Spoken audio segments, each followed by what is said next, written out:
right, so we're welcoming a new family member to Turpentine Creek, Hunter the African Serval. In August, I guess, there was sightings of a serval being seen in a park in Santa Fe, New Mexico. And we actually had a supporter of ours let us know about the situation. I guess people had called Game and Fish in New Mexico and said there's a bobcat around, pretty close to people, and they were a little concerned. So Game and Fish contacted them and sort of wanted to confirm what was going on. And at the second phone call, they said it was a puma. At that point, Game and Fish kind of said, "Oh, I need to probably get out there and see what's going on. You don't really want a mountain lion too close to people."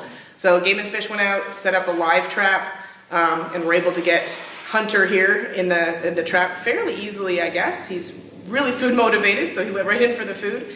And they had transferred him to the ABQ Biological Park, who was caring for him in the interim. So we contacted them and said, we have space for him. We were more than happy to welcome into the Turpentine Creek family here. So they had been caring for him while we were getting travel plans figured out. So we went up there actually on Wednesday. We traveled up the day before because we actually were able to work with between the biopark and the Game and Fish in New Mexico to be able to meet about halfway, which is we decided on Amarillo, Texas. So it's about a 7.5-hour drive for us. A little better than the 12-hour drive it would have been if we had to go all the way to Albuquerque, so that helped us out a little.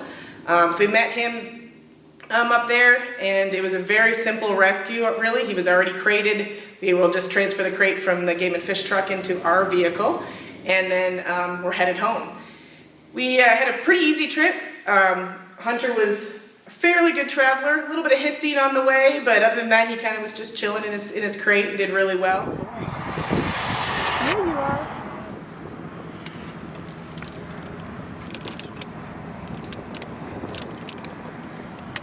We did hit some storms on the way home, just outside of Tulsa. For about 45 minutes to an hour, we had pretty torrential downpours, so it took a little longer than we expected, but we were all safe, everything was good, got into the refuge about 10 o'clock at night, got him down into our holding and unloaded. He did really, really well. He came right out of the crate, investigated his holding area. Doesn't seem too afraid of people. He likes to hiss at all of us, as servals do, but he seems pretty happy, comfortable here so far, especially for such a new animal, so we know he's going to adjust really, really well.